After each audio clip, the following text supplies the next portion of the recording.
Hey man, I want to bring a video to you guys and want to talk about conflict. Now, a lot of you guys are avoiding conflict. You don't want to get into it with other people. You consider yourself to be a peaceful person. You're a lover, not a fighter. But the truth of the matter is that conflict really is something that you shouldn't avoid for two reasons. Number one is it helps you grow. And number two is you can't avoid it anyway. It will come looking for you. And what I mean by this is this. If you are a man that is going to stand on any kind of principles whatsoever, there are going to be people that oppose you. Um, I just got a text today. We were laughing. One of the faithful ladies of our church was telling me that the black Hebrew Israelites were out there witnessing again. And if we go out there witnessing on the streets, the truth of the matter is at some point we're going to face them again. At some point, we're going to face some Muslims out there, or some Jehovah's Witnesses, or some Mormons, or some atheists. It doesn't matter. If you go out there, you're going to face people. And the thing about it is, we care so much about the souls of people. And that's what I put out there, right? I think to myself, hey, do I care more about having a peaceful day, or do I care more about the fact that I could be bringing a message of salvation to somebody who could be on their way to hell? And so when you put your priorities together, conflict starts to go down. Avoiding conflict starts to go down and it starts to seem less and less important. So when you go out there and you talk to different people and you might be telling them your truth and they may bring something different, you say to yourself, uh-oh, crap, I can feel a confrontation coming on. Don't avoid it. Because there's another thing, and this is this. Conflict is necessary for growth. One of the reasons that people do not engage in the church as much as they should is because they're afraid of conflict. We had a situation today, and it happens a lot where you'll get into ministry and people don't want to get plugged into ministry because when you get plugged in, you actually have to engage in ministry. When you just come to church and you sit down in a crowd, you really don't have to grow that much. You could sit there and you could be thinking whatever you want to.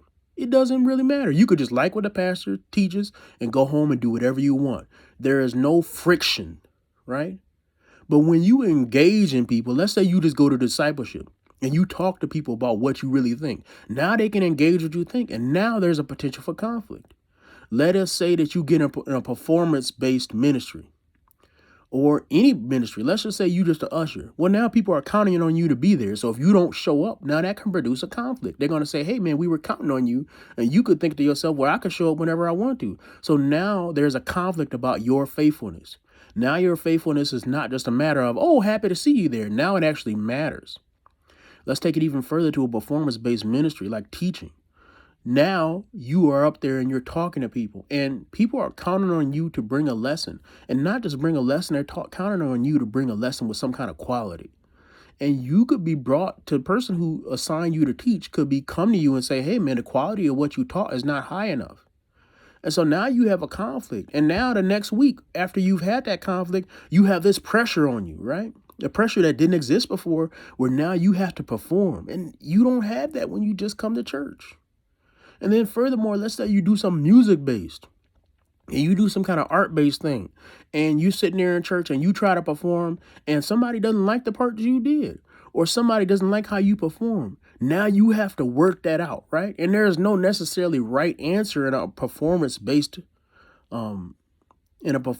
ministry at first.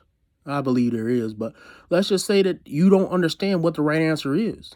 And you have to sit there and wrestle and debate with this person about what the right answer is. What is the right outcome? And that means your attitude has to be right. That means that you try to correct them about something that's wrong and then they check you because you came too harshly or you came too softly and so they don't understand it. Or on the other hand, somebody comes at you and they come with the wrong attitude and you got to decide whether you still want to be part of that ministry or not. Or they come at you with the right way and now your pride is being checked. And so you got to fight your pride. And the truth of the matter is that conflict happens. And that's why people don't want to get closer to each other, because in many ways we're like porcupines, right?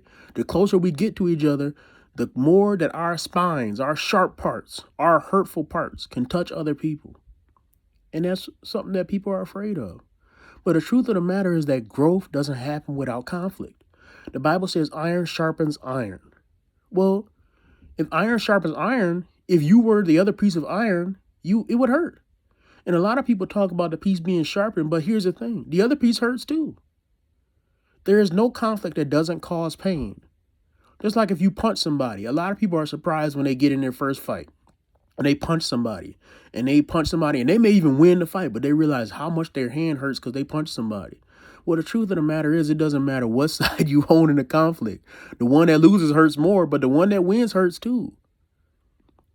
It hurts to be involved in ministry. It hurts to be involved in relationships, but there is only one way to grow, and that is through conflict. That is through getting close to each other, and that is through fighting through those difficult things.